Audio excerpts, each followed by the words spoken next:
Dukes of Weebdom. Dukes of Weebdom. Episode 66. Another great example. I feel like every time they dump JoJo chapters, they put From the Vault on it. Because they don't just come out on a schedule on the app. I wish they would just always be out, though. Right? So that I could just always read it.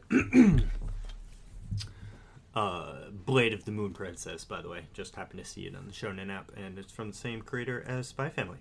And on the Shonen app, it's right now released from the vault or whatever. And the artwork looks good. I didn't read anything from it, but maybe I'll check it out. But then at the same time, maybe I just shouldn't, with me always complaining about my backlog of manga that I don't read. Let's read this random canceled one. Yeah, yes. No, probably not a good idea. Especially when I could instead just read his current work, Spy Family. Which I did read. Yay! It was very sad that I read. Right? You see why I mentioned it like 9 times last episode. Poor Miss Henderson. I almost said Mr. Henderson. I was like, nope. You try not to say Matrix. Hendrickson, which is 7 Deadly Sins. Oh, Jesus. Yes. But yes, when he started crying, that kind of hit me in the fifis, man. I wasn't expecting him to be like the super, like, Overtaken by emotion. revolty type person, yeah, and just like start. Oh yeah, at he got fucking radicalized.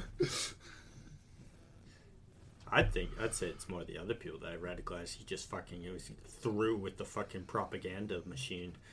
Just starts screaming at everybody. Though, I do find it interesting that maybe there is hope that Mr. Desmond here isn't actually such a bad guy. No, he's just The most autistic. evil-looking guy to evil. He's got like that, like such like a wide stare and fixation. He also straight up does like the. It reminded me so much of the Helsing guy, the Nazi. I like war. No, I love war. Is it the big Well, wasn't bad he guy? an advocate for just the fact that war is going to continue regardless? He didn't I didn't get like this dude's like a radical. You know what I mean? I got it like, especially with him saying that he enjoys Henderson's lectures and he kind of agrees with him on some points. And I'm like, well, Henderson isn't for the war. He said he agrees on the things that he thinks Henderson's right on. Oh, yeah, true. It's a very self-referential view. Because even his whole basis for, war will keep happening because we're all liars. Not everybody, but yes. So war will actually keep happening because of greed. I'm just saying, it's like, he doesn't need to say he loves war when he'll make every excuse for why war will keep continuing. It's still a flaw in that. Because if he moves forward on that supposition, he's just going to perpetuate more war. Well, it's not going to end anyway, so why not just be that guy? It's one thing to assert that war is going to keep happening because it just is. Yeah. So when you look at like actual history, since humans gathered in separate tribes, there's been war. You know what I mean? I'm sure there were cavemen that I would say even war. in the same tribe. Yeah. So all of human history has had war at some place at some time. Conflicts always arise with different beliefs, which is unfortunate because it's like, okay, you just have your belief just over there, and I'll have my belief over here, and we do me and you do you. But that's not how people do. At least at this point, he's clearly not evil. He's also still a child. Yeah. So who knows how his viewpoints have changed since then? Probably worse. But I'm judging from looks. This has to have been at like 40 years ago. Yes. I can only tell off of Desmond because Henderson looks exactly pretty much the same. I can't No. tell off of him. Because Henderson looks... He looks 30 years older than he's supposed to be, but he's also a professor, like, 5 years younger than he's supposed to Yeah, be. because he's like... He got professor, like, 3 years out of school or something like that. Yeah. Which is when this is. So he's in his early 20s, but you see him in modern thing, he looks like Well, he's no, in it his, wasn't even like, 3 years 70s. out of school. It was only 1 year. Oh, yeah. Because Martha was... He's still in school, yeah. Yeah. Damn. Dude blew through college. Or whatever course he took. To become an educator.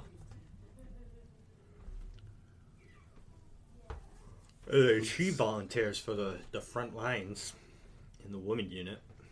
See, here's another... My counterpoint for if Desmond's a bad person or not.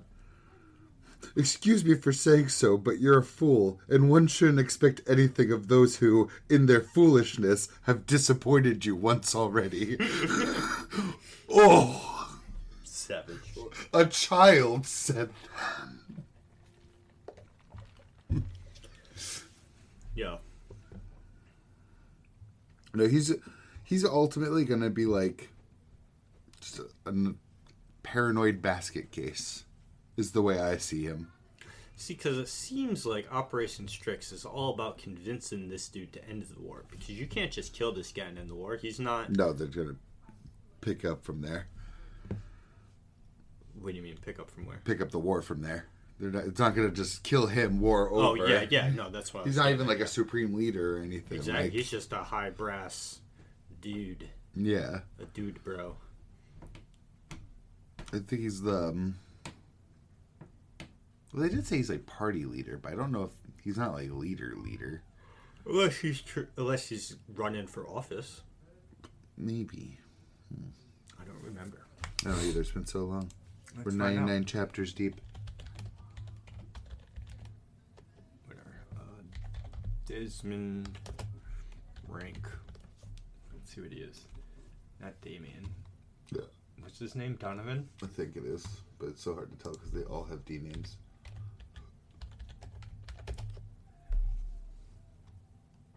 Yep, Chairman of the National Unity Party. Titles in a fictional world mean nothing to me. See, look how evil he just looks so evil. No, I will say that picture cut a little of the evil off of him just because big bright background, no shading on his face. Just creepy. I'll probably say he's the main antagonist, and yet he hasn't antagonized anything yet, technically. No, they've had like one pleasant conversation with him.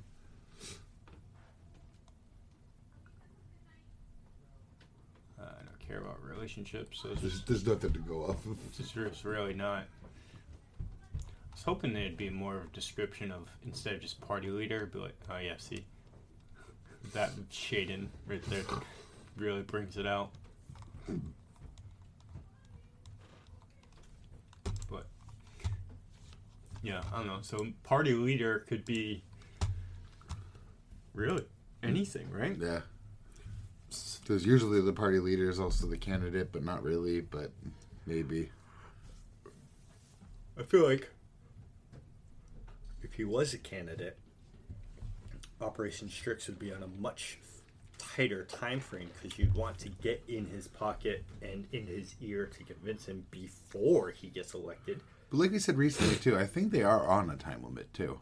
I think they wanted to get all the Stellar Stars in 1 year. But I'm going off of hazy-ass memory.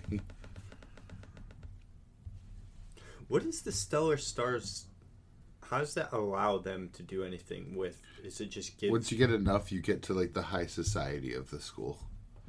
Which would then give you access to communicate with upper Donovan. crust. Yeah. I think it was all to... That's what it was. Donovan only shows up publicly for like the Imperial Scholar dinner.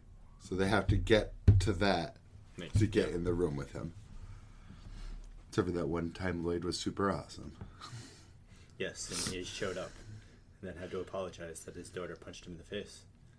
His son in the face. But I'm interested to see where it's going, or how they're even going to try and convince him. You know, that's a tough storyline as an author to try and write and then make it both intriguing and convincing. Especially as an author of a fairly comedic manga.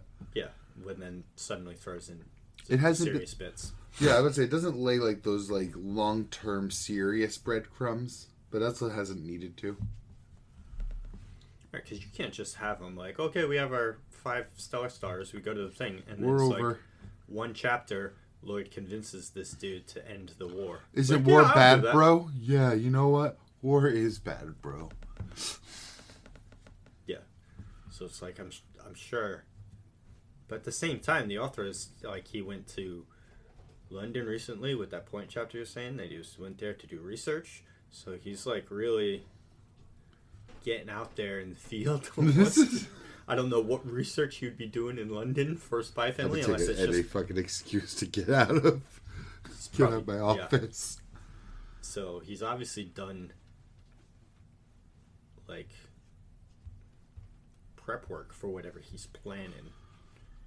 But again, this is the end game of Spy Family, and I don't want it to be the end game yet. I'm kind of enjoying the ride. Well, if we get to the end game, because we're talking on a whole different level. We're not actually in end game. That's what I mean. Yeah. I like the fact that we're not. You know what I mean? Yeah, I would say we're not even in those breadcrumbs or anything. No, because she only has one still, right? Or does she have a second one? I think she might have a second one. She got one from saving the kid from the pool. Yeah. Did she get one for the bus incident? She definitely got one for the bus incident. I refuse to believe she didn't. But she also I think Damien did too, though. Yes, but she also has a Demetrius bolt. Yes. For punching him in the face. Such a good... I still can't get over that. The Damien and her chapter. Her telling him she's a telepath. That's still like the height of recent Spy Family for me right now. Oh, when they were dancing? Yeah. Yeah. And he just doesn't believe her. Yeah. That page in general is so good too. Look at Henderson crying this time and then pretty much losing his composure and his elegance. Oh, and then if he just waited just a little bit longer. But instead he married out of duty instead of love because he thought his love was dead. Yeah, like the whole time I'm still flipping too. I'm like, there's still hope. Like, it's what's stopping you two? Boom, ring. Yeah, so that's what stopped them.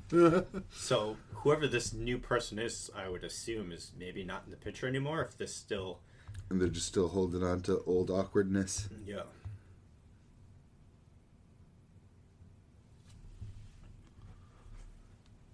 Who knows? I won't lie though. I'm ready to move on. I think we should leave it there. No, we're probably going to see Martha fight her way back.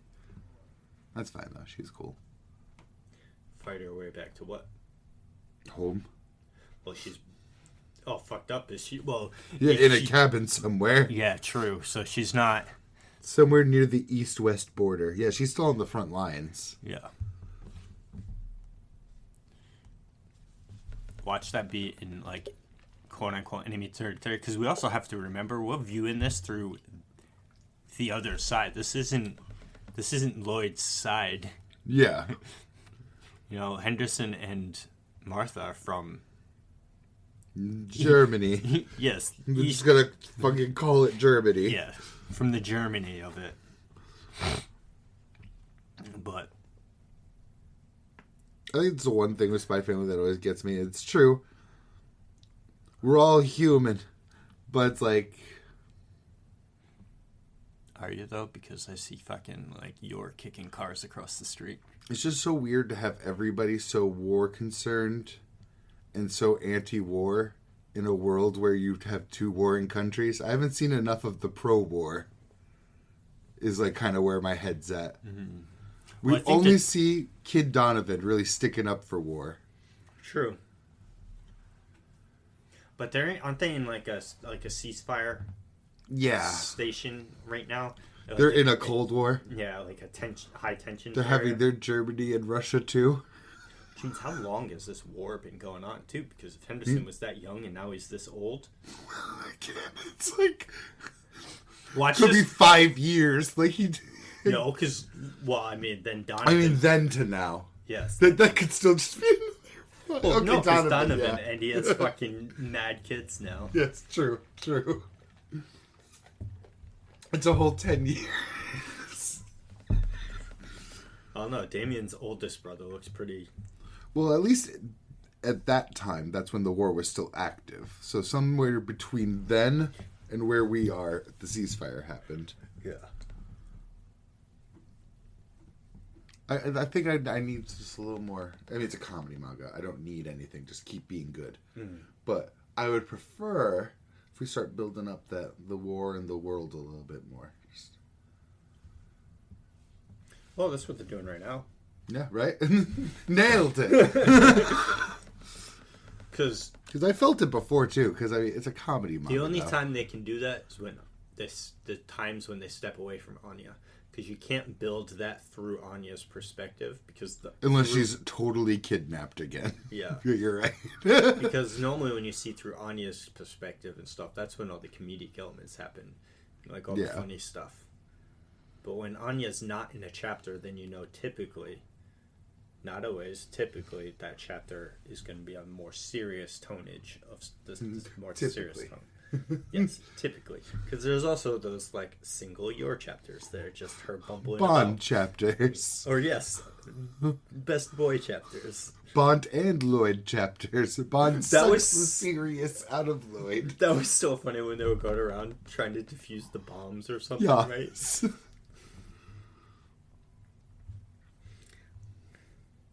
good. All because Bond thought if he stayed home, he'd get poisoned by yours cooking. Because he would. Well, she cooks one thing good, right? Was it curry, probably? Yeah, probably. Because I remember the chapter she was trying to learn how to cook at the end. She was like, nailed something. They're like, oh, this is actually good. This is edible.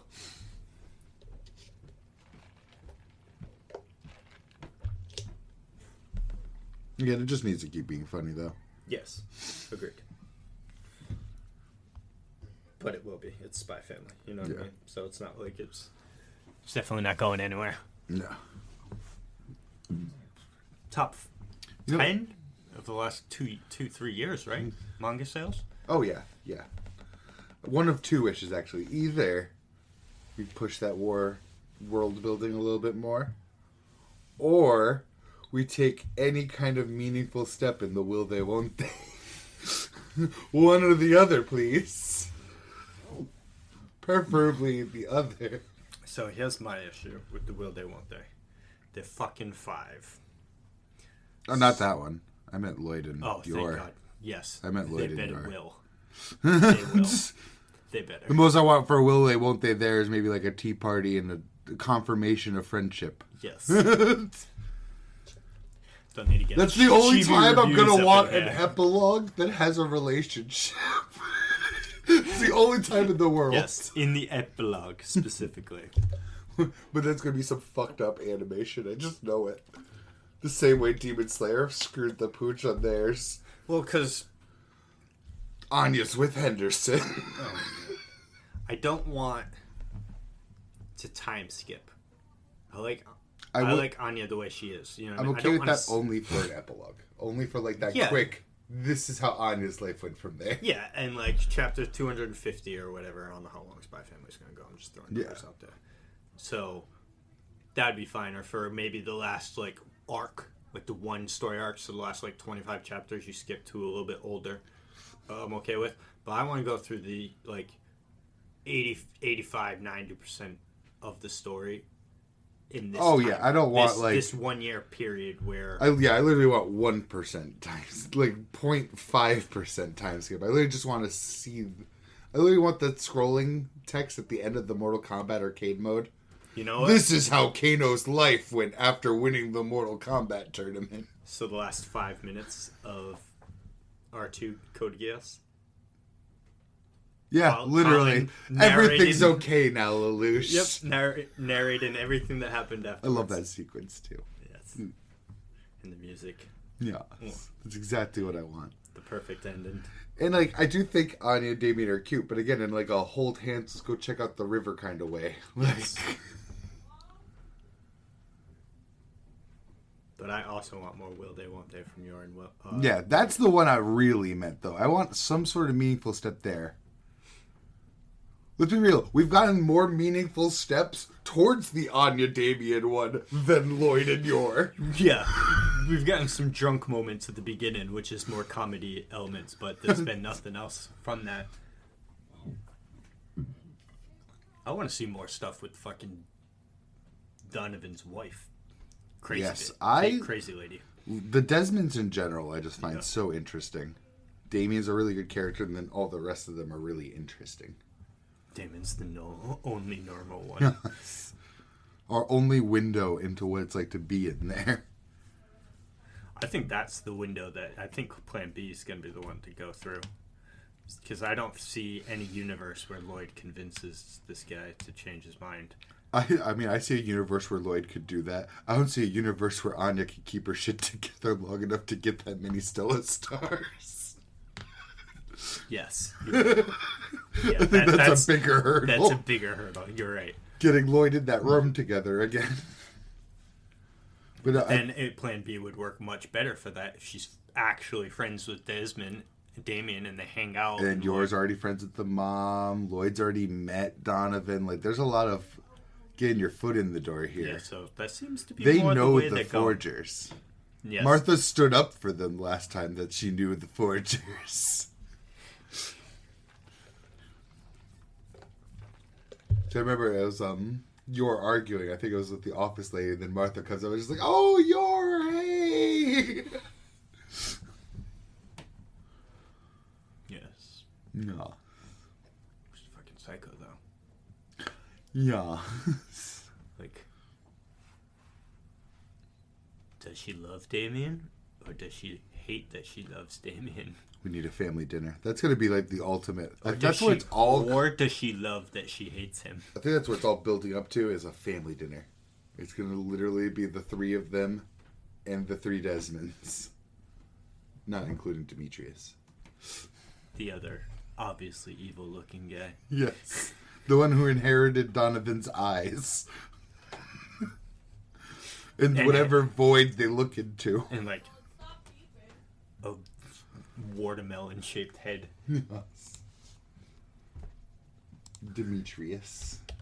I only remember because autocorrect when you were doing Donovan. Let's see. Oh, yeah, no, yeah. Just fucking weirdo. Those eyes, man. Edgy weirdo. I need to reread that chapter, actually, though. It's cool. Weirdo.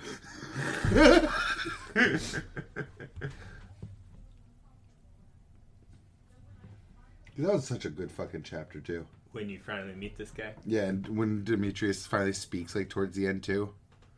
Being like, what the fuck you think I know about Dad? And now to something different. Yes. Spy Family. Unusual that we talk about it for so long. Right? But it was a good chapter and good reflection. Good reflection on it, yes. Now for something quick. Wild strawberry. It confused me further. Because the first half of the chapter, I was like, so he's making it seem like he's using sheer power, not that he's a Jika. So that they're not going to be suspicious of him. But then the later half, what's her name? Shinomiya. I remember her name earlier. It's like Rarami. Rarami, yes, that's it. Does not roll off the tongue. No. Rarami straight up tried to attack him, and he was like, let me prove to you that it's not like that. So it's like, oh, okay, so everyone does think it's like that. So yeah, they're just explaining Full Bloom in general. Mm-hmm. I do love that ending panel when he just took that thing's head off. Yes. I also like the whole panel of her coming in for the punch, too. And then he's literally just raises his hand when he says that thing. He's like, I knew you'd react like that. I know you're going to say. As he's walking away, and she's even like, what? What's going on? I was punching you. I was trying to kill you. He's like, no. Just watch me. All the action was really good, though. That downward kick. Yes. Very Deku shoot style. Coded. AKA, he's using his legs. I had like no interest in Deku or just My Hero this season. I just haven't even been watching it. That post about vigilantes getting an anime was fake. I'm devastated. Oh no. I'm fucking devastated, bro. Oh no. The chances, I'm sure it will get one. I mean, My Hero's ended. Someday. Bones might pick it up too. Try and get it just like they're doing My Hero. Because they're going to want something to continue after when My Hero's over, right? They have Gatcha Akuta now. Oh, Bones is just doing Gatcha Akuta? Which is, these tears are forming hearts. Yes, they got Gatcha Akuta. Needless to say, I am ecstatic. Hey, at least both of them weren't fake. Right? I got one real one. It's going to be so lit, dude. No one's ready. No one's ready for the second coming of Soul Eater. I think the second coming of Soul Eater was Fire Force. Nah, this is going to be the true second coming. No, it literally is the second coming because it is literally Soul Eater. The third coming of Soul Eater. There you go. It's so good, though. It's so good. Because I think back to when I was really getting into it, you mentioned something about a completely different show. I don't even remember now. About them not having, like, good, unique character designs. And my mind immediately goes to Gatcha Akuta. Because everyone looks so unique in that damn series. I feel like I remember what you're talking about, but I also don't remember. It's the Trash World one. No, whatever anime I was saying. Oh. Bland characters, I guess. Yeah, or, generic style. You know. No, I'm sure there's plenty of them. All the trashy guy that come out each season. I think of Astro Royale, where absolutely none of the character designs were grabbed me at all. That whole thing didn't grab me at all. I think I read the first 4 pages of it, and it's just like, I just don't want to watch this or read this right now, and just never went back. And never will. I'm more likely to try out the new Exorcist one than go back and try that. I'm still interested in the other one. Hold on. Cut the Kaio hit? No, I was about to say Hitman Reborn for no reason. It's not the Dare and Enemy one because I didn't care. Kyokuto Necromance? Yes, that one. Because that one does have interesting character designs. And I was interested in the story. I'm shocked Nue's Exorcist is still going. Holy shit. I missed the bus. It's at 54 fucking chapters. You know it's not. Shadow Eliminators. Oh yeah, that's gone. That's gone. Do you know what else is gone? Dear and Enemy. Already? Yep. Done. 17 chapters? Yup. Just didn't work out, huh? It didn't get me at all. But I mean, really liked the first chapter, but I also didn't love the designs, really. Like the character designs. Holy shit, dude. Nue's Exorcist has been a year. It's 54 chapters. Yeah, right. That's what I was saying. We missed the bus. Well, I mean, I was trying to get you to read it, but you just... Or no, that was Exorcist, the other one. The Nue's Exorcist. Oh. That you weren't... no, I'm sorry. Shadow Eliminators that we tried reading that you just couldn't do. I'm so happy I thought of this. Because I was about to say, I'm going to start reading Undead Unluck. And that reminded me that you've been watching some Undead Unluck. You know, it's sad, though. I haven't watched any more since we talked about it. Brutal. There's so many things I'm glad I didn't say. Right. But I thought I was way further in the season than when I clicked. I was like, you know what? I probably have like 2 or 3 episodes. I'll just bang them out. So I'll chat fucking episode 6. I was about to say, you're probably like 2 or 3 in. Oh, I'm like... That's what you're saying. No. I was on episode 6. So now I'm like 2 or 3 away. Because now I'm probably on episode like 9. I told your partner... I told my partner where you were in Undead Unluck. And he had the same exact response as I did. It was like fucking dial-up going off. It was like the spoil arc. Oh yeah. Thought like 3 different characters before my brain even got to spoil. I was like, who the fuck is spoil? So many things I'm glad I didn't say. Yeah, well, I mean, I was loving it when I was reading the manga. What happened was I binged the first. I only That's read it fair, one day. I too. read the first like 10 chapters. I think it is. I think it is literally the first 10 chapters I read in like one sitting. I was like, this is awesome. But I just never got around to sitting down and reading more. And then when the anime came out, I was like, okay, or was announced, I was like, okay, I want to read more of the manga, so I'm ahead of the anime. But then I watched the first episode. I was like, all right, I still got time. And then I got to the point where now the anime stuff I was watching was further than. You got too committed. Yeah, I was like, well, whatever. So now I'll finish the anime and then go to the manga. I was gonna say, did you pass where you were in the manga? Oh, 100%, yeah. Oh, okay. Because there's so much good stuff to talk about. Did they get back to the round table after beating Spoil yet? No, remember. So I told you he took out the chip, but this time when he took it out, for some reason he turned into a black-haired guy called Victor. God of victory. Yes, I'm like, why didn't that happen last time? But okay. Talk about someone earning my respect. Because when the hair first comes down, I'm like, that's a kind of weird design for Andy. And then he starts fighting. Yeah. But then, well, first off, he did it, and I was like, oh, okay, so I don't know if you ever saw it, but this is I think it's called Dragon Ball AF. It's fan-made. That's where Super Saiyan 5 came from. Yes. So it looks just like Super Saiyan 5 hair. But actually, his hair is closer to Super Saiyan 4.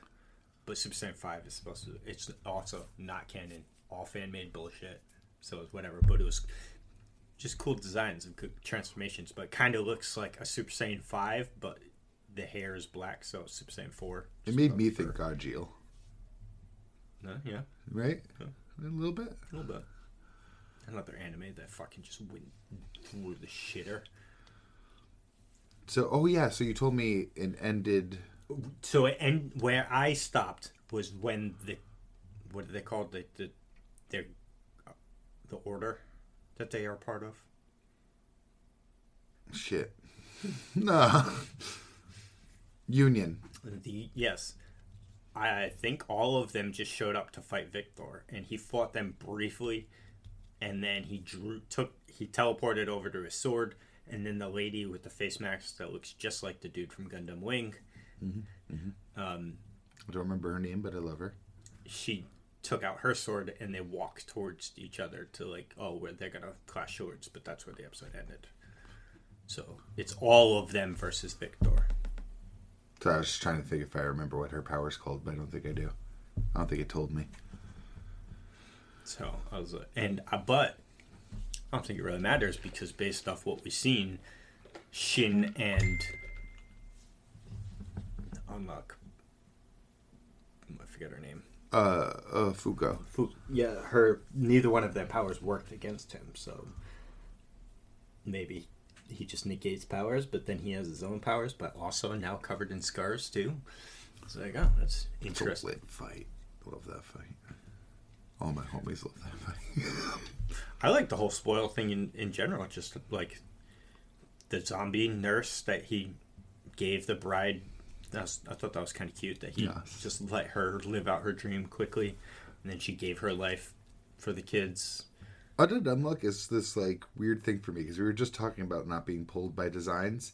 None of the designs in Undead Unluck, when I first looked at them, not a single one did I like. Not a single one pulled me in. They're all unique though, in the sense that they're not similar to each other or similar to other things, really. Yeah, they're not generic or have a by the book formula. I think a regular at Magic High. That's where my brain goes for an example. If anyone wants an example of regular anime style, yes. Yeah, but they didn't hook me. But actually watching the show, I love the characters so much that they all endeared themselves to me, even to the point where I'm like, yeah, they're cool. That's so cool. You know what I mean? What I really need to stop doing is reading the first 10, 15 chapters of a series, really liking it, and just stopping reading it. Yeah. Because that's what happened with me with Black Clover.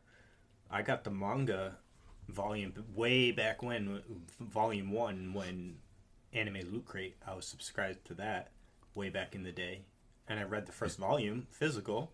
So this is awesome. And then the anime came out, and Asta's voice killed it for me immediately. But it sucks because his art is god tier. I love him. So Yuki Tabata. I think I'm in like the mid 30s in that. Let me see. In Black Clover. Yes, 37. To be fair, that one's definitely going to be ending soon.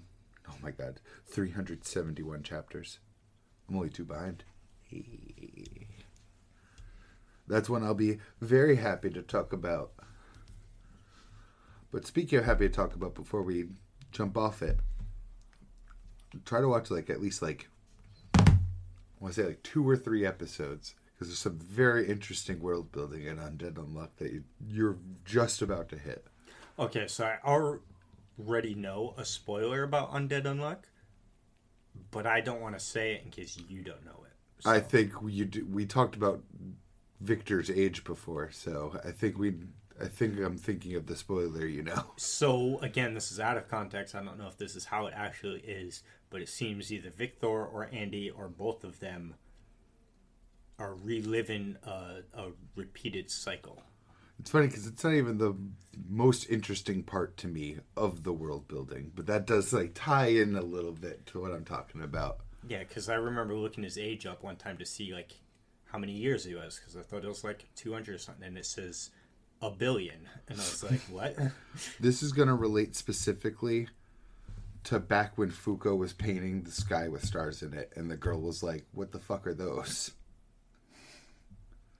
The stars? Yeah. She didn't recognize the stars.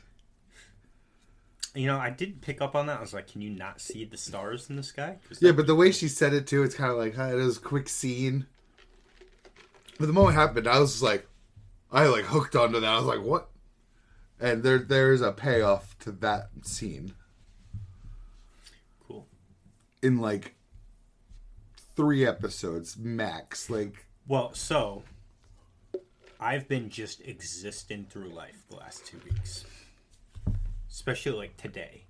At work, I was just so... Time has been... It's weird. So with the new job, my weeks, as when you look at it from a week perspective, it's oh shit, it's already Friday. But then if you look at it through a day perspective, while I'm at work, the day seems to drag. Yeah. So today dragged ass, right? But then come Friday, I'll be oh shit, it's already Friday. I feel just 2 hours ago it was Saturday morning. You know what I mean? So yeah. I'm going through a weird cycle. But also, to tie into that, the time that I'm not at work and that I'm home, I'm not bored. I'm just waiting for Dawntrail. You know what I mean? I'm in that lull that I'm so what I've been doing is just playing either Smite or Predecessor, because they're the single greatest time killers. Yes. Because you'll play a 20-30 minute match and it felt 5 minutes. You know what I mean? So it helps time move faster for me. So what I should try and do then is watch anime, because it'll do the same thing. I'll watch an episode of anime, blow through the episode, and be oh wow, that was 5 minutes. No, it wasn't. It was 20 minutes. You know what I mean? So I have the time right now.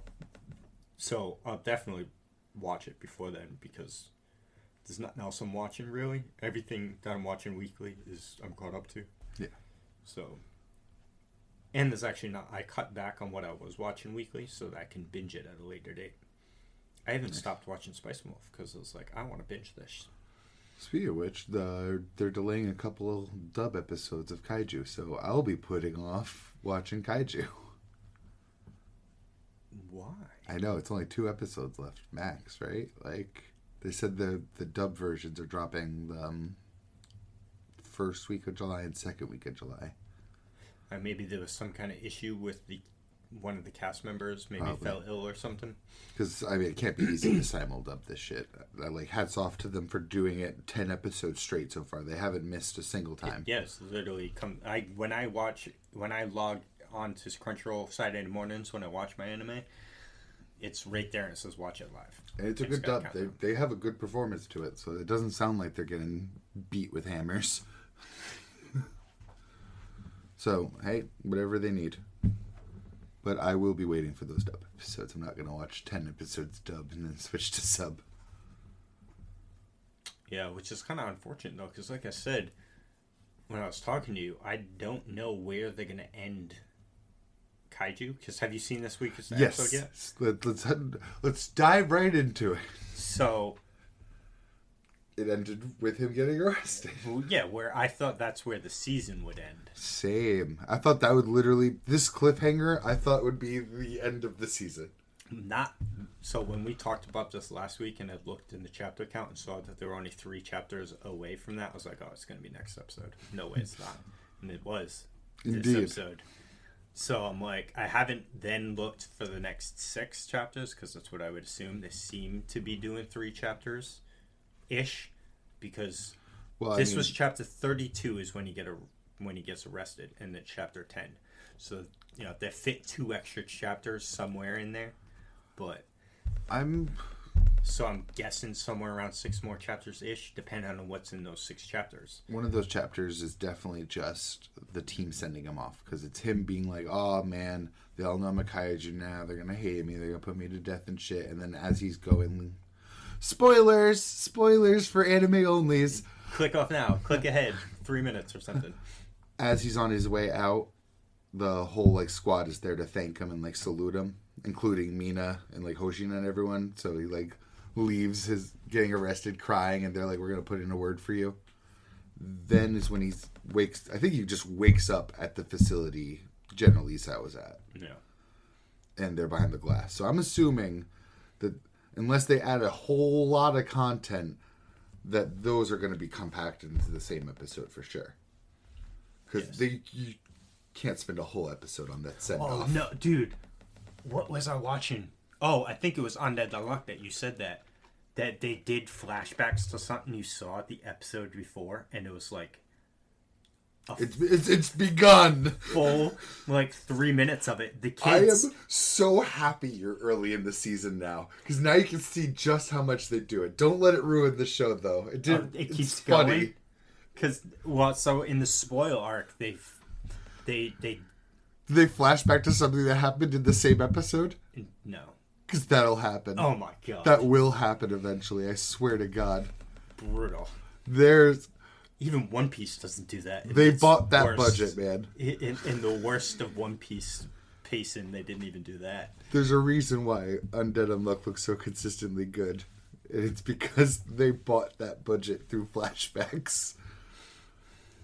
Brutal. Don't let it ruin the show. I found it funny by the time it started finally poking our brains and irking us. It was funny by that point, especially the finale. Oh my god. Brutal. It's the Naruto swing syndrome. You know it's probably gonna happen though? I'm gonna watch everything but the finale. It's a good fight too, though. Probably. But there's 4 shows that I only have the last episode to watch. Wow. Actually, more than that. Let's count them out. The Boys, season 3, still have not seen that last episode with the fucking... it's the Soldier Boy season. Yeah. So I'll probably... I've seen all the context on YouTube shorts and other stuff, so I know what happens. And the new season's out, so... Yeah. I probably just won't. But then... And then you won't watch the final episode of the new season, but continue. Summertime Rendering. I watched that whole 20. I think I have 2 episodes left of that, but I watched all 22 episodes in 2 sit-ins, 2 days back to back. But then I just haven't gone back to watch the final encounter. What is it called? I was just thinking about it. It was a very popular one that came out recently. If I said the name, you'd probably know it. It's on the tip of my tongue. I think that one I have 3 more episodes though. And then, you ready for a fucking left hook? I have not watched the last episode of Hell's Paradise. What? Huh? Yeah. Why? I don't know. I just never did. And it's so far down my continue watching list that I just never see it there to be like, oh yeah, I haven't watched that. It's never when I'm on Crunchyroll that I remember that I haven't seen it. It's always when I'm either not at home or doing something completely else. I'm like, oh yeah, Hell's Paradise. But I mean, I've read the whole manga. I know exactly what I happens. know. I just haven't seen it animated. But I just So it's not a spoiler when I say they gave me my boy. yeah, At the end of it. Yeah, Yeah. We talked about it. I remember talking about it on the episode. Like, yeah, I watched it, knowing that I didn't, but I didn't want to not have us talk about it. But I didn't watch it. Yeah, I just keep forgetting to watch it. And I swear there's another one too that's out there. Probably at this rate. Jeez. Yeah, I'm telling you, man. You're gonna not watch the last episode of Kaiju on me and pretend you did. No, I'm gonna watch both of them, and then we're gonna be waiting for you. Yeah, the dub. that's true. You better watch that last episode of Undead Unluck, I swear to God. Because again, it starts out on what seems like it's going to be a regular flashback, but it actually adds some more context. Yeah. And then they do the same kinds of flashbacks in the rest of the episode. Actually, it's like the same character they added context to, narrating through flashbacks as they're fighting. It's painful. That is painful. And then I met Andy. And then I met you, Fuko. Like, in between blows and flashbacks of it happening. Well, I mean, I guess what they really wanted to do is just end on a specific point, and they're like, fuck, we still have like 20 minutes so of much screen airtime, that yeah. we need to fill out here. That's brutal, man. Yeah, it's pretty rough. I'm so ready for another season, though. It's so good. We blasted through it. But there's so much to watch right now that's why I had to stop. Like, I stopped watching Konosuba because I feel like Konosuba would be a better experience also when I can binge it because there's just the comedic elements to it.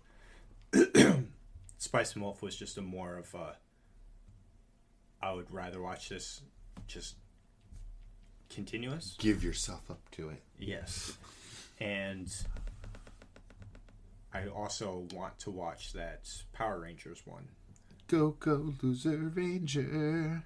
I also want to watch that. Is on Hulu, which I didn't know. So Yes, I want to see if Hulu's subtitling looks better. It probably isn't because it's probably tied to the tape itself. But I'm hoping because the Disney subtitles looked awful. When I first started watching Undead Unluck, that first episode, the first like minute was weird, but then it kind of like synced up, so I was fine with the subtitles for Undead Unluck.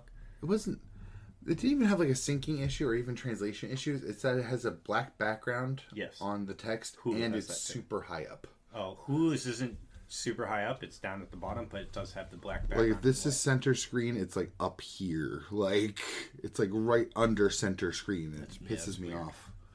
I don't like that. I was very interested in it. We didn't even get far enough in the first episode though to like hit the hook or anything. I've seen like screenshots of stuff. Same. So I see some people hyping the manga on Twitter. I'm gonna check it out eventually. Because like when you mentioned, because I didn't know that you could watch Hulu stuff through the Disney Plus app. Yeah. So I'm like, why am I paying for Hulu if I have Disney Plus? But you have to have Hulu to watch the Hulu stuff through the Disney Plus app. Oh, that's stupid. Yeah. Well, actually, maybe it should be fine. So I have my in-laws Disney Plus, but I don't know if they probably have Hulu because, dude, they literally, I could never. They have everything. They have HBO Max, they have Paramount Plus, they have Netflix. I was about to say, if Disney you Plus. have one and they have the other, one of you should be picking up both and splitting it because the bundle is just cheaper. So I assume that they do. I think there's one that they don't have, but I don't know which one it is. But they have it. You should borrow their Max and watch fucking Dune, please. I made tight, volatile, explosive package of Dune talk waiting to explode. Best movie of the year. Hands Does down. not interest me. Brutal. It's like better Star Wars. I watched, well, Don't tell. that's a statement, but That is a statement. there's a lot of bad Star Wars, so I'll give you that. And there's only 2 things of Dune. So Dune has a very high up leg. They don't have a lot of room to fuck it up yet. Yes. And they don't have Disney behind it fucking it up. Yeah. Acolyte looks terrible. I haven't actually even looked at it. I've listened to people watch it, but I haven't even looked at the screen. You know, because there's an epidemic of Disney Star Wars right now of people surviving lightsaber stabs. And having it just be okay. There's like a bunch of characters have been stabbed with a lightsaber and just fine. And you're like, did Qui-Gon Jinn teach you nothing? Disney doesn't understand the lightsaber. So it's a common thing in that. So when Acolyte comes out, and it's in the High Republic days, so it's like 600 years ago or whatever. So it's like Jedi Masters, like true Jedi Masters are all over the place. And one of them gets killed with a throwing knife. Just a fucking shuriken. People were kind of upset, and then I was like, yeah, that makes no sense. They're blocking fucking laser bolts, but they can't block a thrown metal projectile. Like, they threw it at the person, and they died.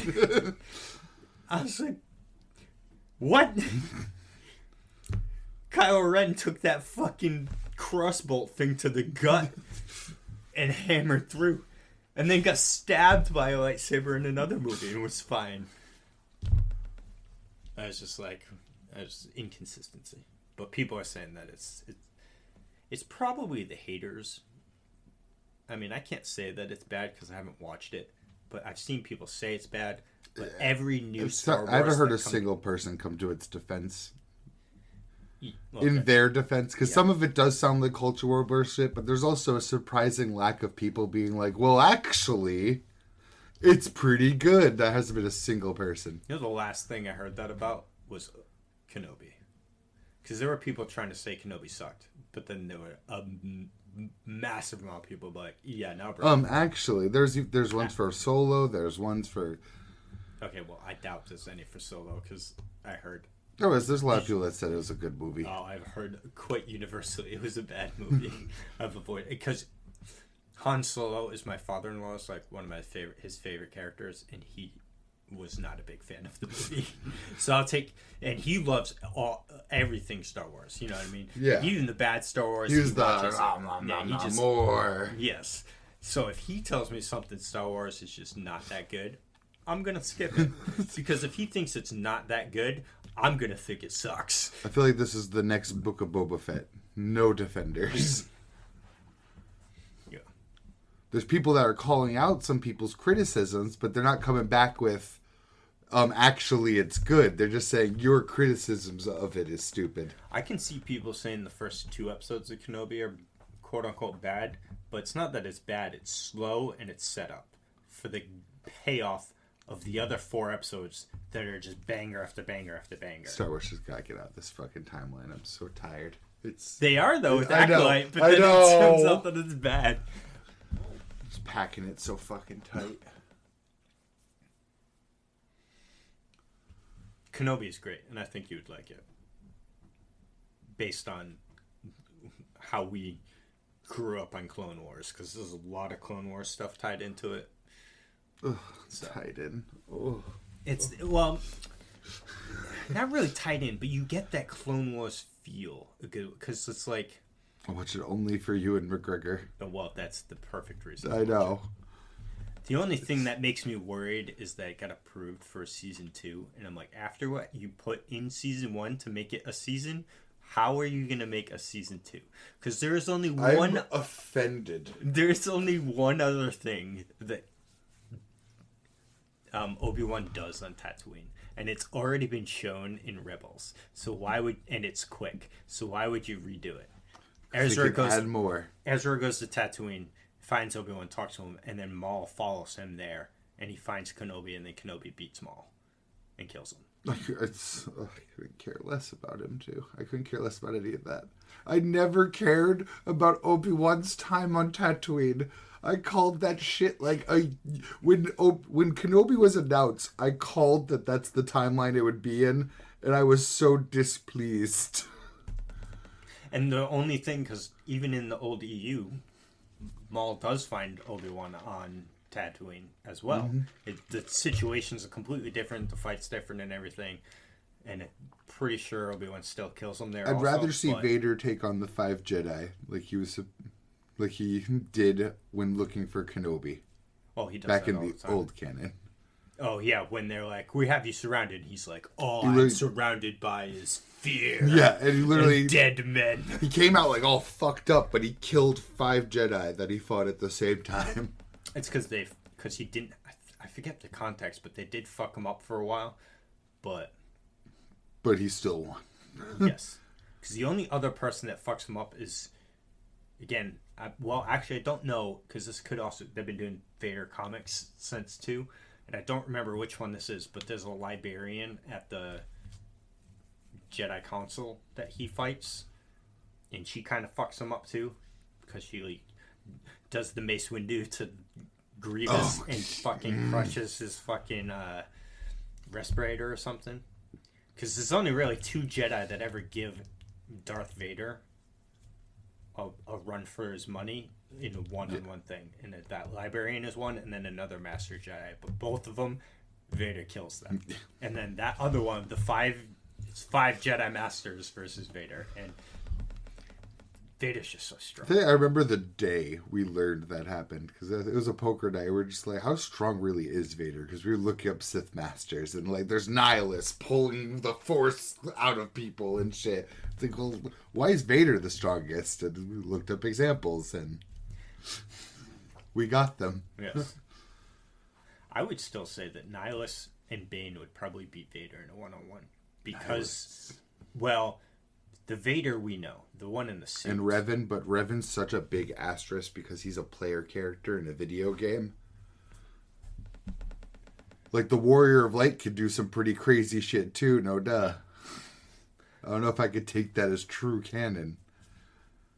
Well, it's EU now too. Revan's yeah, it's all not true canon. Well, it's my true canon. I don't give a shit about the Disney canon. Yeah, I love Revan. I don't give a fuck what anyone says. That's an awesome character. That's where I just realized I don't care actually think that he's the play character. He is. I don't remember if he was. He totally is. We're gonna find out for sure right now. I don't know about Knights of the Old Republic, but I'm pretty sure the MMO, the Old Republic. That was a really stupid question someone put in there. I can't believe I just read that question. Is he your Skywalker? No, is Darth Revan Cal Kestis? No. Are you stupid? Yep. In the first game, Star Wars Knights of the Old Republic, he's the player character. Yeah, because you can even tell through his story he's the player character. If I just laid it out for you, you would have been like, oh yeah, that's definitely the player character. Because he's a brainwashed Sith who has to choose whether he's Sith or Jedi after. That's a player character. Yep. But he was able to control a fleet of Star Destroyers with the Force alone. Like, actually command them. It's a problem. So, it depends on how you look at it, if it's a problem or not. In, like, the EU Expanded Universe, Force powers were so much stronger than anything shown in the movies. Oh yeah, like just the Force in the movies. Star Killer himself pulled a fucking Star Destroyer out of orbit with his Force powers and pulled it down onto the planet. In the movies, it's a soft power system. Yeah. In the EU, it's a hard power system. Yeah, a hard mythical power system. Yes. Yeah. Especially when you get into crazy things that Darth Sidious and Luke do in the comics after Return of the Jedi. I can't even imagine, because they're the pinnacles at that point. Darth Sidious himself is canonically stated to be the strongest Sith Lord. And also, just the most successful. Yeah. You know what I mean? But in Vader's case, what I was saying is because... So it's twofold, because Vader's potential was severely dampered because of the lack of person. And also all the shit Sidious put him through, too. Sidious specifically designed his suit to be inferior to the beeps and boops do nothing. Yeah. That's my favorite tidbit. All the sounds of Vader's suit do nothing. It's leather. on burns. It's like Hellraiser shit. The respirator is potentially cumbersome. It's all old tech. It's not the state-of-the-art shit. It's got the fucking helmet is specifically designed in ways to like inhibit him, but at the same time, all of those things go to fuel his hatred, which then makes him a stronger Sith. They do. But it also makes him not think straight. well, I think he's actually... It's weird because they say that it actually... It pushes him to be better, but at the same time, if he didn't have those, if he didn't lose to Obi-Wan, Anakin Skywalker would have been just bar none the strongest. Yeah. He would have surpassed Sidious. He would have killed Sidious. He still would have had plenty of hate, too. Yeah, absolutely. Because then he would look at the way he was looking at Obi-Wan as his limbs were burning.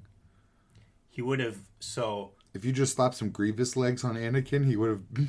Even then, he would have still been the strongest. You know, it's an interesting bit of fun fact about... You can actually still see it if you watch in the movie. They just muted it and cut it out. But when Anakin gets his limbs cut off and he's falling towards the fire, before he catches on fire, if you look at his mouth, you can see he's saying something, but they cut out what that was. Because at that moment, it was like Anakin's last call. He asks Obi-Wan to help him. Yeah. And that's when Obi-Wan says, no. He gives up on Anakin, and that's when Anakin's eyes turn. That's like, that was the full... Yeah, that's the look I was talking about. That's the full sink into the Sith side. But if he jumps over Obi-Wan and does cut him in half and doesn't lose limbs, so he just has the one arm, eventually, once he learns what he needs to learn from Sidious, it'd be the same repeated Sith cycle. He would kill Sidious when he take on an apprentice. Then he would rule the galaxy, and literally, there's no hope. Yeah. So who's taking him out? Because if Obi-Wan dies there, no one takes care of the kid. No one takes care of Padme. So if Padme dies right there on Mustafar, the babies are going to die too. Yeah. No one's going to take her to a medical bay where then they save the children. And then Anakin just becomes... Though, to be fair, I don't think Anakin was so far gone that he'd let his children die. Well, from his... He did start hurting Padme in that moment over the Obi-Wan thing, but... And he didn't know she was dead. Because the first thing he does is when he wakes up is ask how she's doing. He knew he didn't kill her. But then when he was in the surgery is when she died, and he just didn't know that. So he believed her still alive, so he would have, after beating Obi-Wan, would have gone up there and gotten Padme back. Yeah. And did with whatever he would do. Padme would not before that. I'm sure she would have some reservations. Yeah, so it still turned out very differently. Very differently. But his overall power potential as Anakin is far greater than anything Vader can accomplish. But then you look at what Vader does. Like I said, there's a fight scene in Kenobi where this other Jedi girl, she's an Inquisitor, fights him. And she tries to sneak attack him, right? He's standing here looking away from her. She's behind him. You don't even hear her lightsaber turn on, and she just swings at his head. And the lightsaber just stops next to his head. And then he turns, and his hand is just like this, and he force stopped the lightsaber. Then he fights her with just the Force. That's great. She's swinging at him. He's just dodging it, pushing her away with the Force. She comes back. He blocks with the Force, brings it down, and then pushes her back. He's just fighting fully with the Force, right? Knocks her lightsaber away. It's one of those dual-bladed spinny ones that are going to quiz. Picks it up, breaks it in half, and then throws her the other half and fights with her. Never pulls out his own lightsaber. It's still hanging on him the whole time. Just obliterates her. That's lit. After he pulls a fucking ship out of the sky and just tears it open because he thinks Obi-Wan's on it. Because he just comes out the door and it's trying to blast off and it goes and he just fucking catches it. And it's there struggling to take off and he just pulls it, slams it to the ground. And just with an arm flight, like the whole ship just gets torn in half and just debris flying everywhere as he just rips it open trying to get it in there. I was like, that's Vader. Like that there, and then again when you see him in Rogue One, like that scene when I saw that in theaters, in the hallway, the lightsaber. Yeah. I was like, that's Vader, man. He gives no fucks and just goes for the kills. Yeah. Where's my Vader show? Fuck all these other shows. Give me a Darth Vader show of him just going through the galaxy hunting Jedi. Because that's what he was doing the whole 18 years. Was just hunting Jedi. Movie. He's canon, so... Exactly. I think we could all agree on a Darth Bane movie, Disney. That's where they lost me. That's why I was like, I don't give a fuck about the Acolyte. You destroyed the entire canon I learned. Yeah. Why would I care about the new canon you're going to put in its place? Like, Darth Bane has a good story, too, because he literally wages war on the Sith and kills them all. And just leaves him and his apprentice and then says, alright, nah, there's only ever going to be two of us. No. Initiate the rule of two. Which, in hindsight, worked very well for the Sith. Yes. So that's how they came into power. Bane-based. Yes. So, that's what I would like to see from Star Wars, but it's Disney. They're probably not going to do that. Nope. I don't even know the plot for the Acolyte. I don't even know what's going on. I just know that there was a Jedi Master that got killed with a fucking throwing knife in the stomach. There's some twins. One's Sith, one's not. The evil one wants revenge on the people that, like, covered up her dying. That's about all I know. It was pitched as, like, oh, the moment the Jedis might possibly see that the Sith are back, even though we all know they can't see that the Sith are back and live, because that would break canon. Yes. Yes. So if they do use the word Sith after seeing them, that means they're probably just going to die. It's funny because there are two other Jedis in old twin Jedis that well, they weren't Jedis. They were more the gray Jedis or whatever you want to call them. Yeah. That because they had the yellow lightsabers, but they were working for Vitiate, the Sith Emperor, but like Vitiate wasn't openly Sith, kind of like Sidious. But then he kills one of his the brothers or something.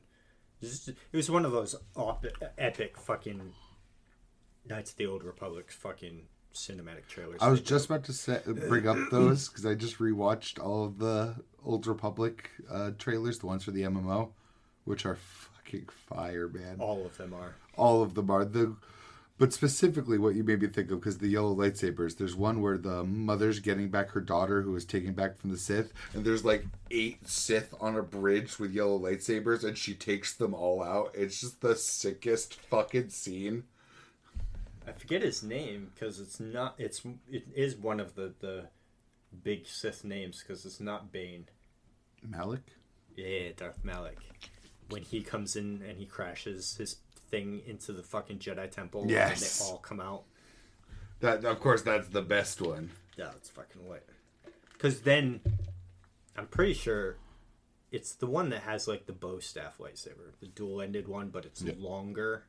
Yes, She because they start smacking them with the actual like hilt part of it. It's like, yeah. But then when, because it's Darth Malik and someone else fight 2 Jedi too in one scene, and then the Master dies. He stays back, remember, and he fights the 2 of them while the girl apprentice or whatever leaves, and he stays back fighting Darth Malik and the other dude, and ends up killing one of them. But then Malik kills him. Yeah. That was a good fight scene too. So like, make a movie. Like, I know it's extremely improbable because the amount of money they made to just to make that 1.5-minute trailer is like probably equal to some fucking full-length movies. Yeah. You know what I mean? So trying to make a full-length movie of like that would be astronomical money cost. So make no mistake, that was like a Blizzard quality trailer. That was like a Blizzard level cinematic trailer. Those things are gorgeous. Yes. I could watch those all day. Yeah. I'm about to like rewatch them tonight. I watched them last week. Like, didn't they announce they're trying to make another Star Wars MMO? I know they're trying to make remakes of the Knights of the Old Republic games, the not MMO RPG ones. Yeah, for consoles and stuff too. Yes. I believe it was supposed to be like a ground up remake, not just a remaster, because those games, I tried playing the original version, and I don't think they aged well, but I'm going to leave it at that. I'll check it out in the trailers out and see if I'm interested in them. Yeah. Because, I mean, I like the Force Unleashed games. Those games are fucking lit. And Knights of the Republic is a BioWare property. From way before they did any of the stuff that put them on the map. Though I'd argue that probably did put them on the map. Yeah. See, that's the problem, though, when you have any franchise that you just, like, love and fans want more of. It always gets ruined. Yeah. It's almost like things are made to end. Like Fooly Cooly and Code Geass. Yes. And to think we got all this Star Wars off of Dune. It's weird, because it's like... In certain things, like the Code Geass thing, right? They're like, oh, fans really want to see Lelouch and C2 get together. So how can we do this? It's like, yeah, we wanted to see that, but not the rest of what you gave us. The rest of what you gave us is fucking ass. Well, I did want to see him and C2 get together because that would be more content, and it ended perfectly. It would. But so this is the problem with fan service in general. Yes. So. It's okay to imagine your own ending. Damn it. Because, like, certain properties that have more to draw from are the ones that should, in theory, be the ones okay to keep going. But, like, I take, like, Lord of the Rings, for example. Rings of Power is fucking trash. I don't give a fuck how beautiful it looks. Because it is. Visually stunning, because it's like $1 billion per episode. It's the fucking... It's gonna be. It's the highest, like, by far the most expensive show they've ever made, season 1. And season 2 is coming or whatever, and it's gonna probably be the same thing. Visually, I'm sure it's gonna be very stunning. Very. But you will never, ever recover from the amount of plot destruction you did in season 1. The order of events, everything that's happening, the people that met with people and when they met them, just everything that season 1 happens is so not lore accurate. It is so far from what happens in the books that it's like unsalvageably bad. You know what I mean? So it's like I would always want more Lord of the Rings. Anything. Just not anything Rings of Power. So I just want things to end. Well, things that have an end should end. For instance, Code Geass should have ended. I get Akito the Exile because you wanted to make something in the gap years. Yeah. It was kind of weird, though. The story you decided to go with it just didn't fit.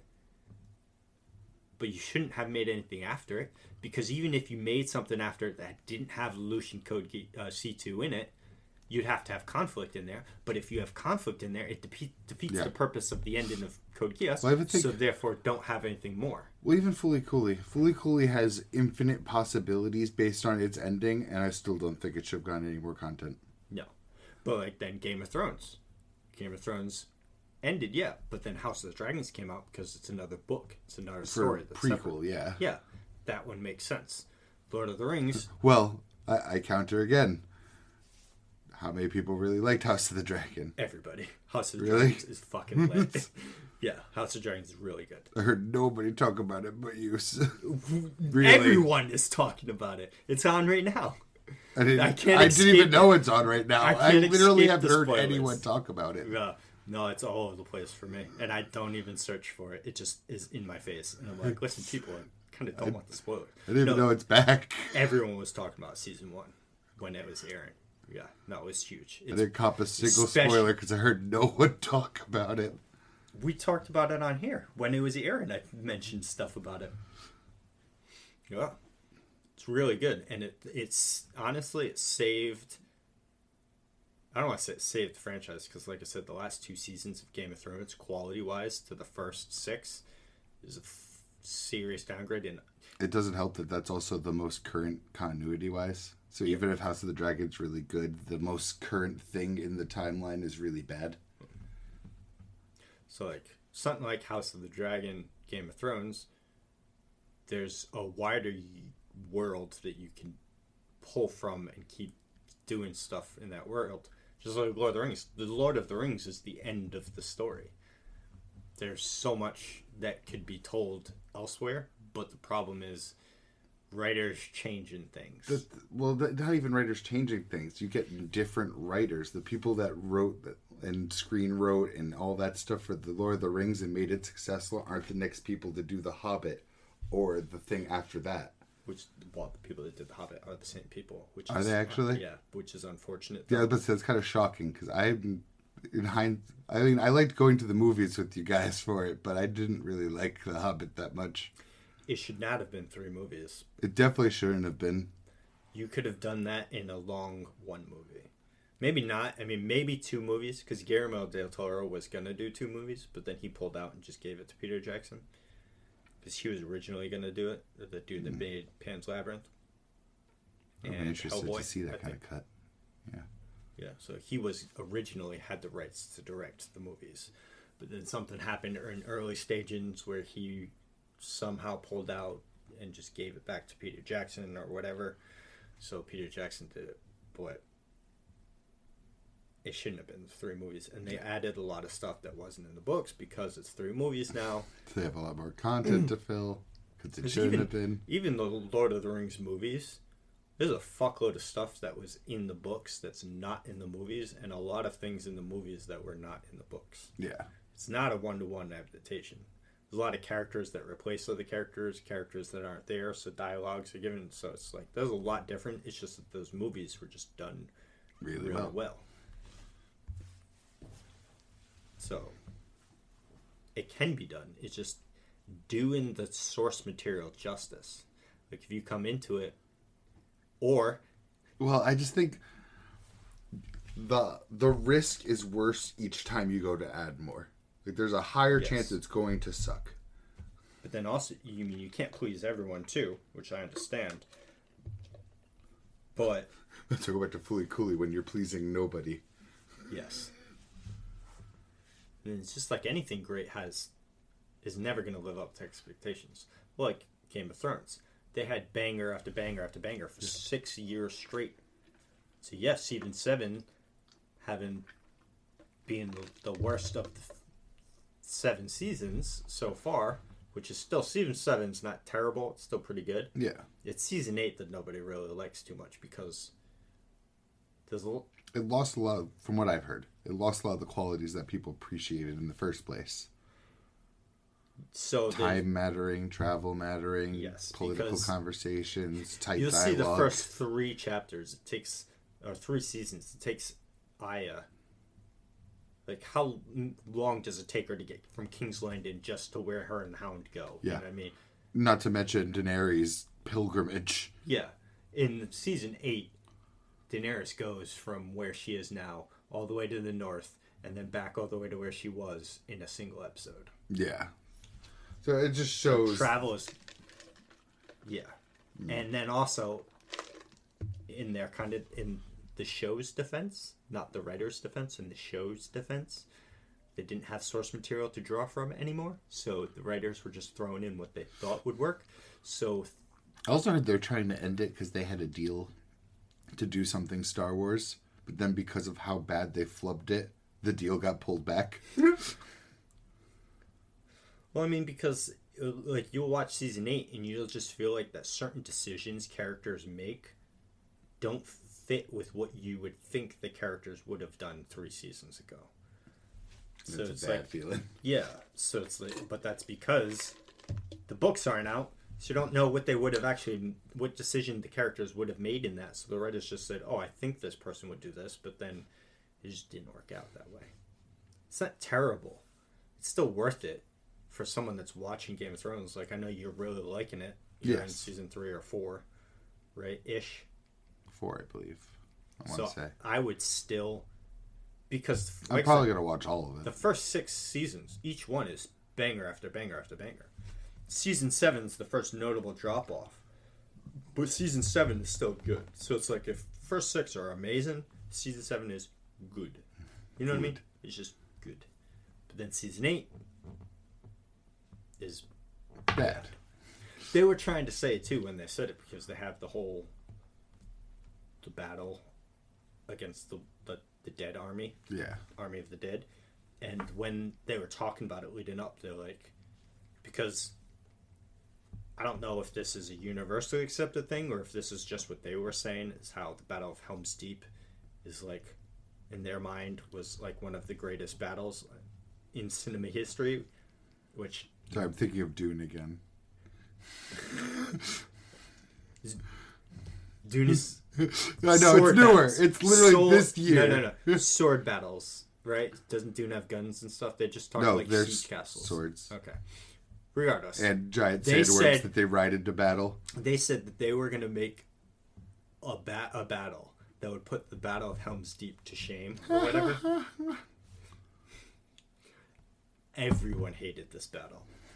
Because you cannot fucking see anything. Because the entire thing takes place at night. Ew. The entire thing. And not only that, it's like a dark night. You know what I mean? Like Helm's Deep, there's light in. It's at night. You can tell it's at night. It's raining and everything, but you can see everything the characters are doing. You know what I mean? You can see everyone standing around.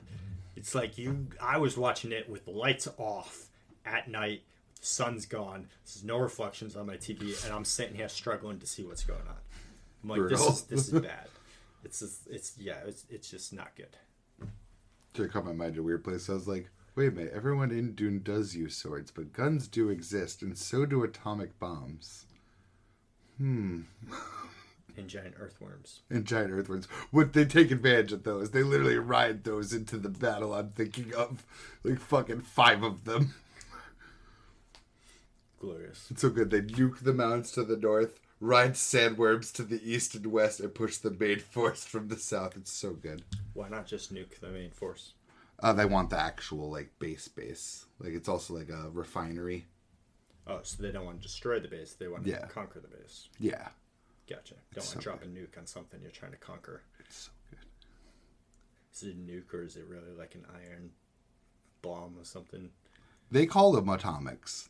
Oh, okay. Like, because you would think if it's so futuristic and spacey that they would have better bombs than nukes. Yeah.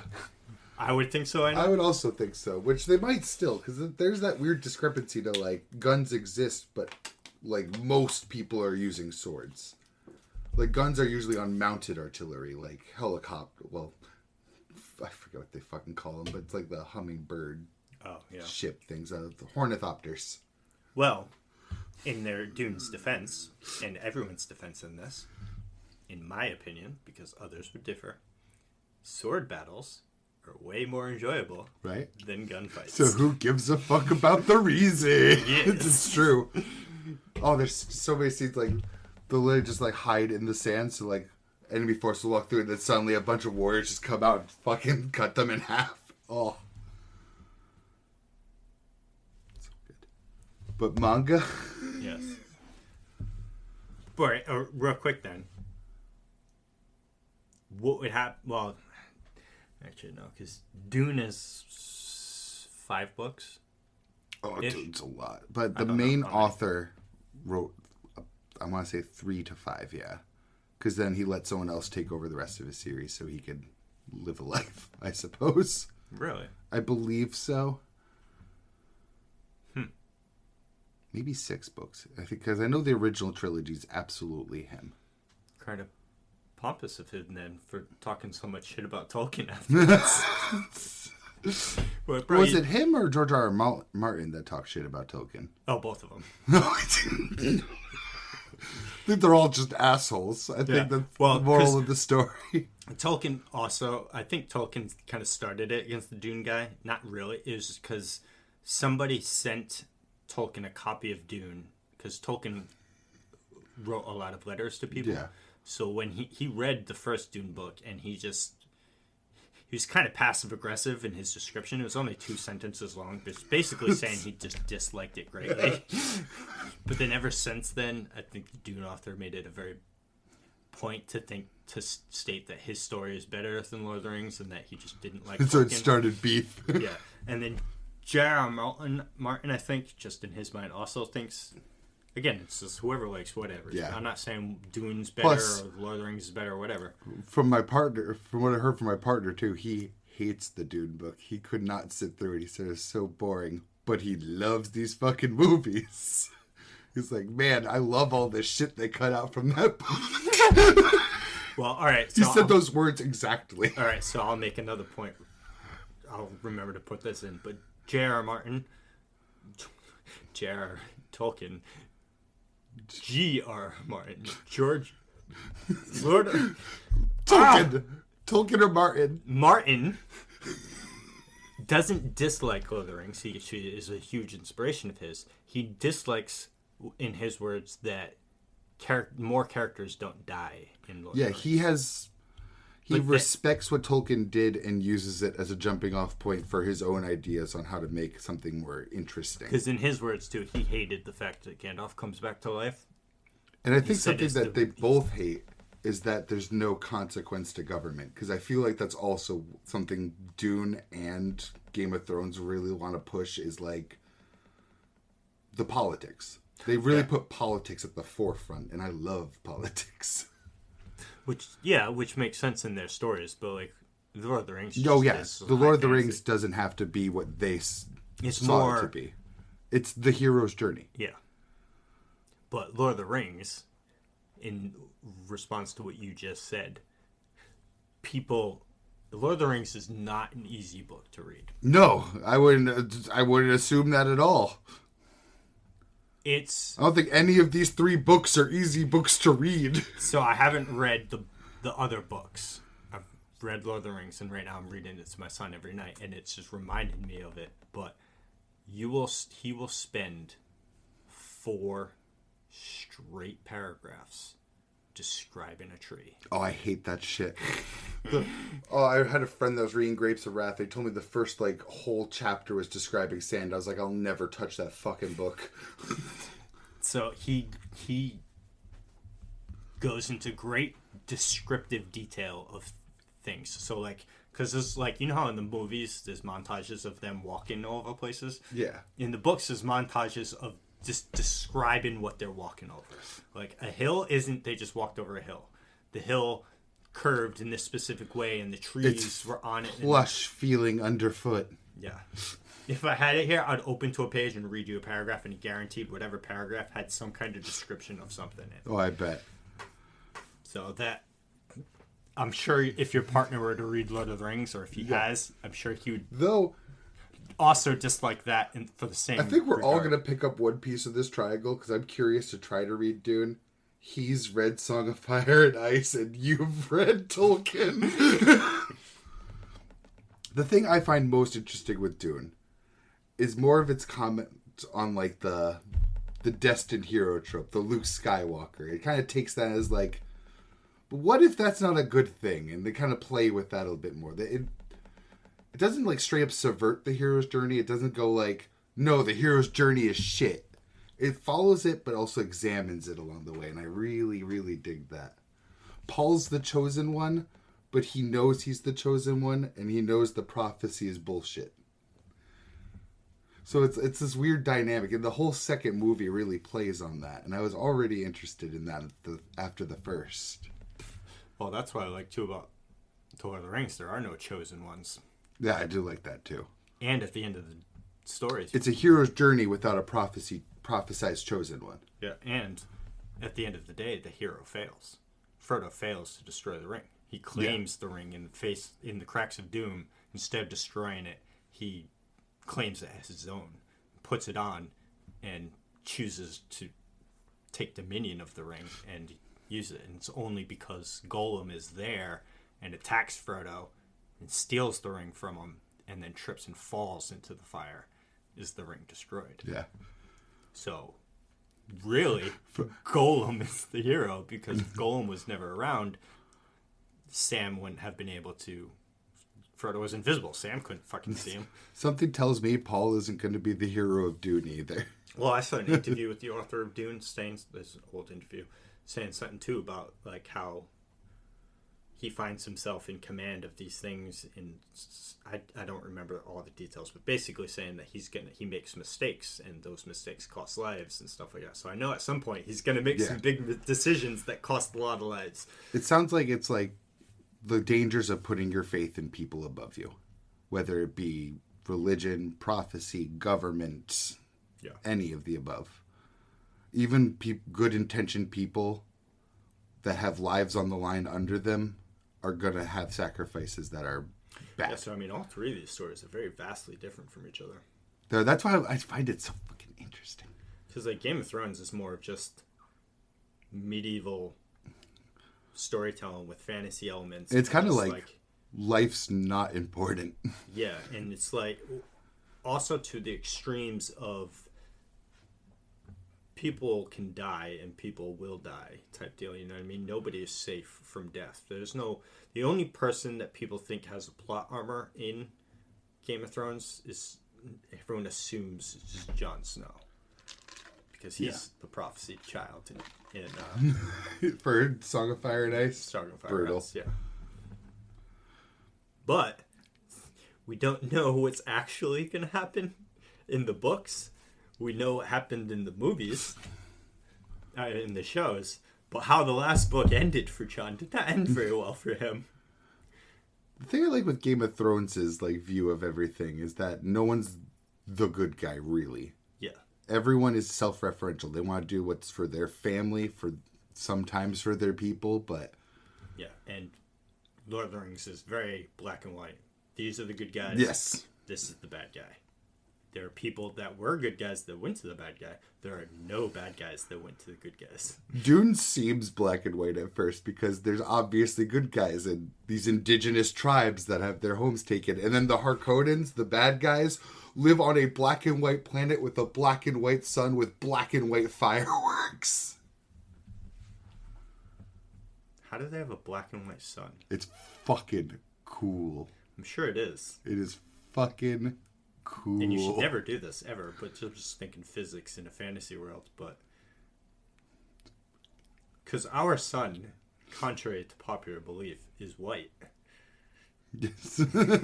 So just because the sun is white doesn't mean the world is black and white. What it is, it's infrared. That's what it is. So it's like a negative of this sun. I see. And the whole planet, at least the outside, if you're inside, there's actual color and stuff, but the whole outside is completely infrared.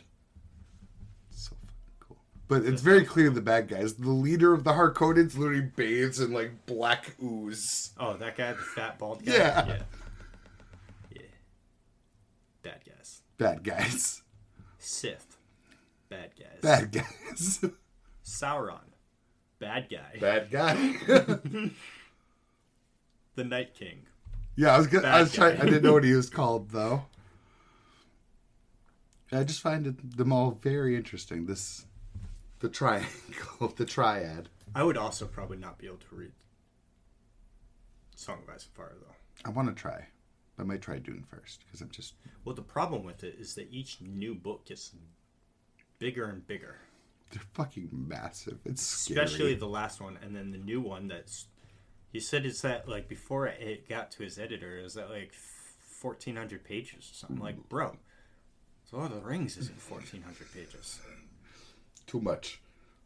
So I'm sure that it's going to get chopped down a lot from the editors and stuff, but still. That's a fucking massive book.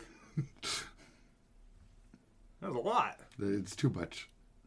What I'll do is let someone else read it, and then I'll just watch all the videos. Audiobook. That's where it's at. Maybe. I've done it. I have. For other things. I should, though. I've been thinking about it. It's great for at work. Yeah. So we all listen to someone read Dune to me. Though it all depends on the reader. That's fair. Because I've started books, and no offense to the reader, if I don't like your voice, I'm not listening to you. I wonder how much they get paid. Maybe that's a good gig. Maybe. I find the hardest. I mean, this obviously, you don't just pick up a book and start reading it for an audiobook. There's things that you go through. I'm sure that they probably get a copy and maybe highlight some certain things, because every book that I've audiobook I've read, whoever's narrating the book always does different voices. Yeah, there's like different character. direction, inflections, and stuff like that. Yeah, and so, but sometimes I'll be reading a book and you don't know who's talking until at the end. It says, Jon Snow said. You know what I mean? So you don't know that it's Jon Snow talking until you get to the end.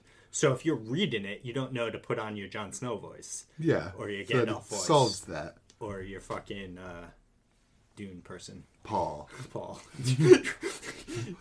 Paul Muad'Dib Atreides.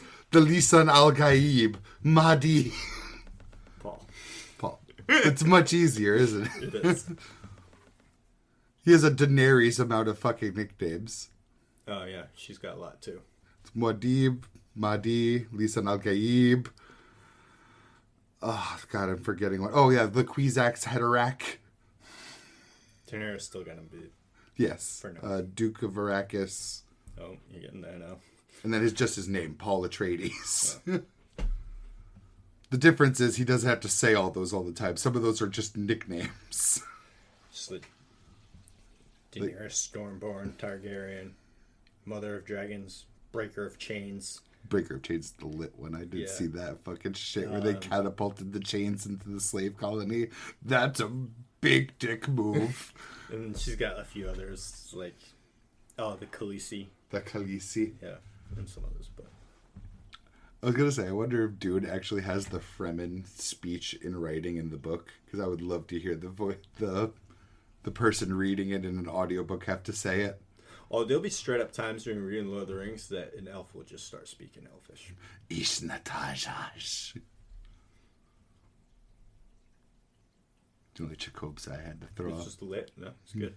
I don't think anyone... maybe there's some weird language in Game of Thrones that's thrown in there. Well, I mean... Dothraki. Oh, yeah. Well, I think they made Dothraki for the show. Yes. Well, Dunes is fictional, too. Yeah. No, I'm saying is... Oh, wait, was it in the books? They specifically made that language for the show. That's lit. But the Targaryen language of Old Valyria might be in the books. Ooh. And then there might also be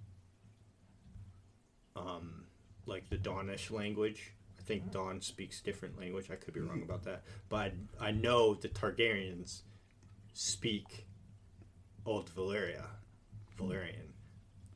to each other, and that's not a language that anyone else speaks. It's just Targaryens speak it. But the only Targaryen in Game of Thrones is Daenerys, so maybe she says a few words in Game of Thrones to like her dragons or something. But like House of the Dragons is all Targaryens, and they speak it quite frequently to each other. Ooh, I do need to get on that. Then I love fake languages. Oh, me too. Nothing made me want to watch Dune more than Paul speaking the Fremen language in his speech. That alone was just like, God damn, I gotta see these movies. The way he projects it, he just like really puts on those big boy pants, man. Yeah. It's not even like an attraction. It's like a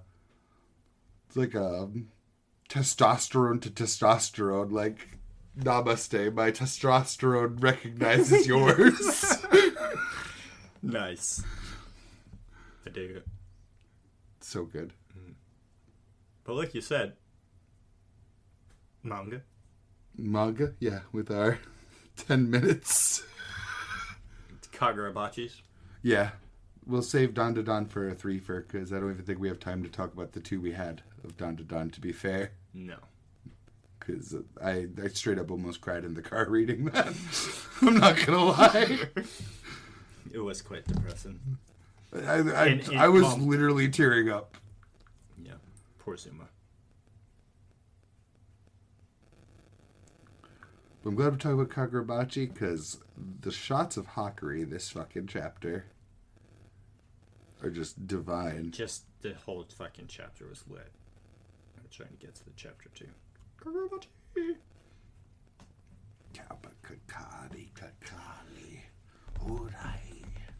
I didn't realize that Mr. Shiba got so fucked up too when it shows his arm in this panel right here. Oh shit, I didn't realize either. It's like, damn. What's his name that blew up last chapter? Tenri Tenri did some work. And he did. Yes. He did confirm. And then we find out that the door has been broken this whole time. Been broken. That was the best part. Been broken. How long do you think the door's been broken, though? I think since the start of the day. I think since the dad dude took over. Because the way he was talking. You think it was a false bait all along? Like he broke it, like... Maybe, but I think that he kept it there just in case. Well, maybe, because both make sense. Because the way he was talking, he was like, why have a failsafe if it can be exploited? Yeah, and he even said that's why we presented the emergency door. So it made it sound like it was literally never there, ever. Yeah. Like, so I think that it used to be there, but as soon as he took over, he's like, I don't like that someone can just walk in the back door. So let me destroy the back door. I like that. But then fucking Hakuri just makes his own back door. I love this look Hakuri has coming down those stairs. Yes. I actually wanted more from the father to be like, to realize that Hakuri was the chosen one of his children, or the one he should have. Same, it looked like he had that realization off screen. Yes. Like, though I right did like here, this in little this shot panel, after. the side eye, because then Hakuri is standing on the. Well, he's doing a job. He is, and I love how the audience just kind of sits there the whole time. I do like the shot of him like hugging his kids after, so he had just beat him up. You're right.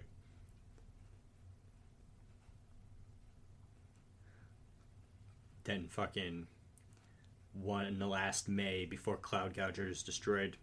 And yeah, see this girl? I thought she was the ice girl. Right, I did at first too until. Well, no, not when we first saw her before we met Ice Girl. Yeah. We've seen her before a few times. She looks a lot like her, to be honest. Like we thought it was her until she died. Yeah. Because I guess now, because she was just on stage about to be stole, she's got she's part of a clan. Let's see, it's all the way back at the beginning. Oh yeah, this fine flesh. The legends surrounding this clan speak of their unique physical characteristics.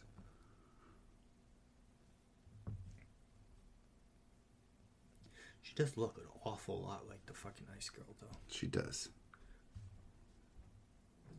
But the Ice Girl, at the same time, has the white in her hair.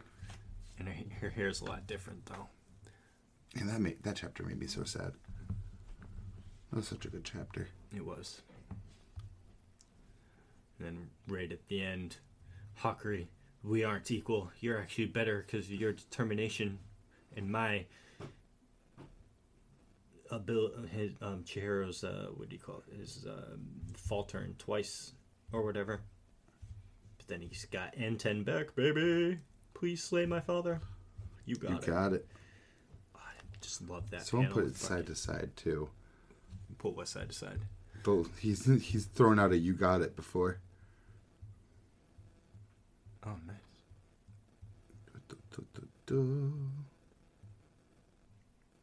Oh, I'm in the completely wrong fucking. Wrong tab. Wrong tab.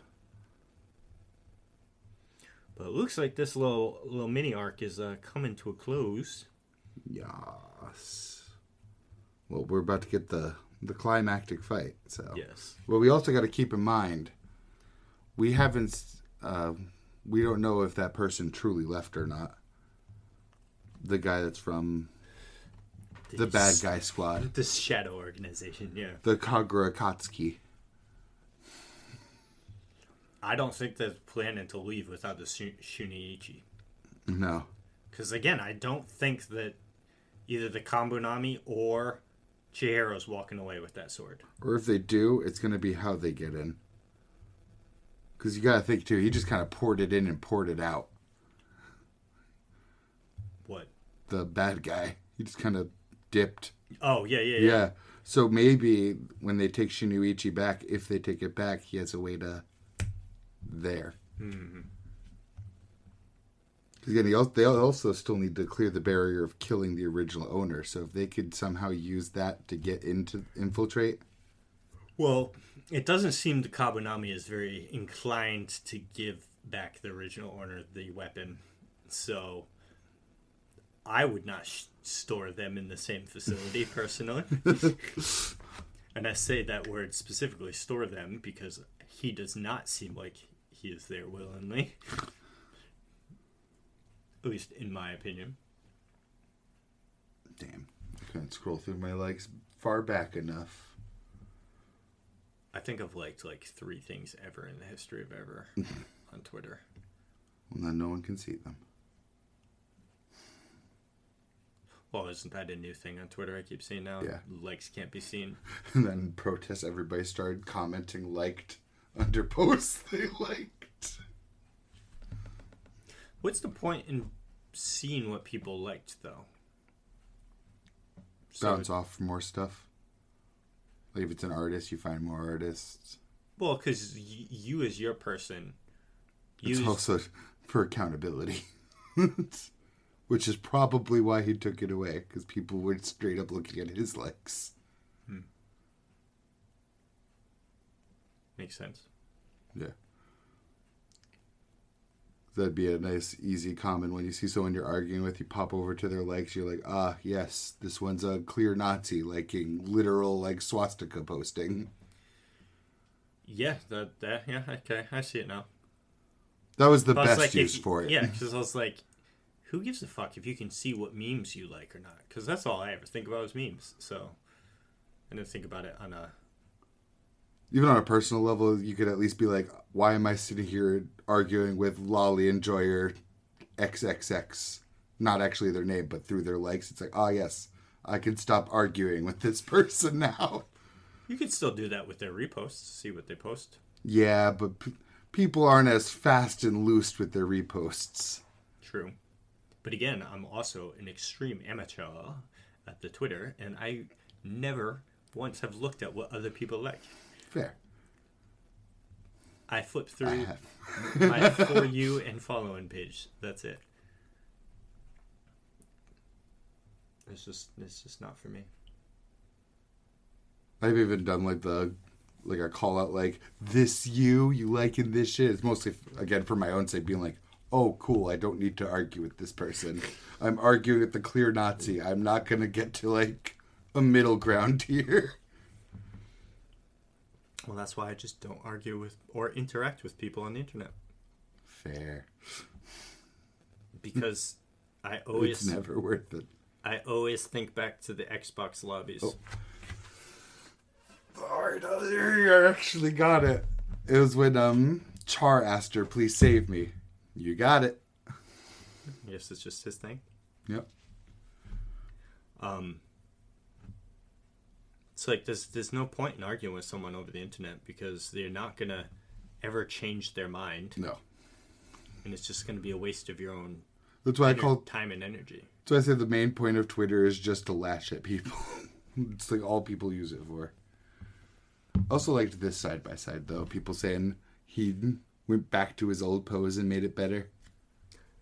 He did. He did.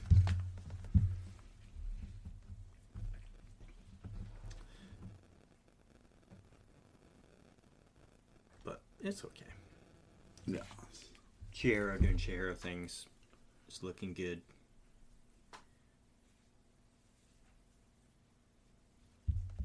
And it seems that the arc is going to be ending. I'm really hoping, not that I'm really actually fearing at all that Harker is going to die. It's just I'm hoping that he joins the team afterwards. You know what I mean? I just don't want him to go away. Be like, okay, nice I was this arc's, main person dude thing. As much as I like having like a duo and it's kind of refreshing, I still want Hakari to join the party. It's already different enough. They're not part of an organization. It doesn't have that shonen squad feel. Just let Hakari join the party. Right.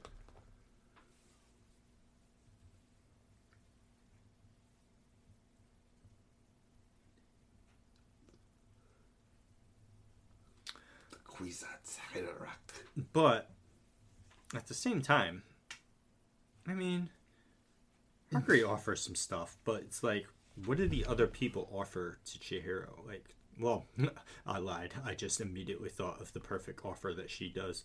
The other girl heals and regrows limbs, so she's a fantastic addition. Shiva transports him around, and then Hakurei I could know. hold all the weapons for him. Yeah, I spoke completely way too soon. If anything, way they too stupid. all suit Chihiro's needs. Yeah, way better than Chihiro should. Well, that's not true, because Chihiro saved her, and now he's going to save Hakurei. Yeah, but still, Yeah. he got lucky. He didn't get Incredible Sugar Guy from MHA. Or Tape Man. Tape man. Oh, boy. The worst. The worst. I shoot lasers out of my belly button. Okay. What else can you do? That's it. Oh, so you're useless. Dupla arms. Got it.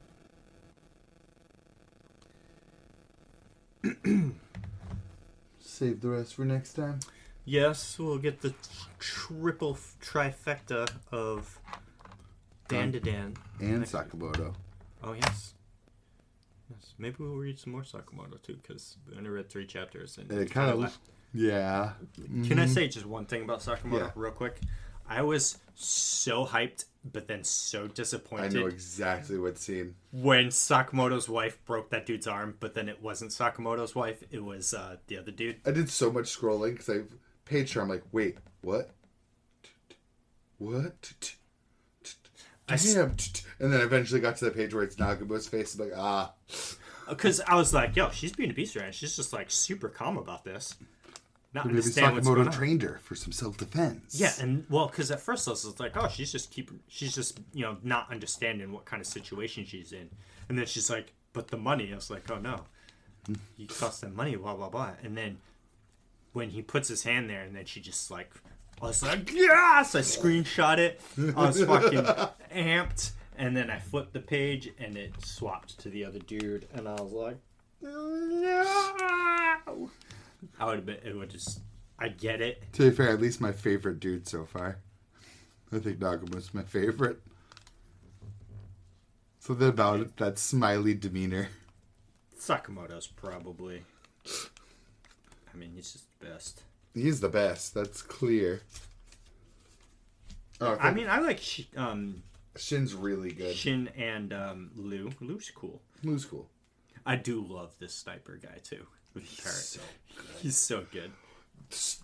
Oh, Sakamoto is unbeatable in cold ass scenes, man. The bullet ricocheting off the broken glass that it broke into a spiral downward to hit that guy.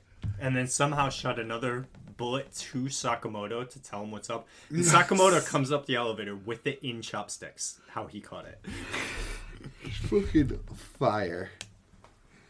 But yes, we'll talk all about it. Sakamoto and Undead. And Osaraki's weapon. Next week. Still no JJK. I don't think we'll have one next week either. No timer on it. So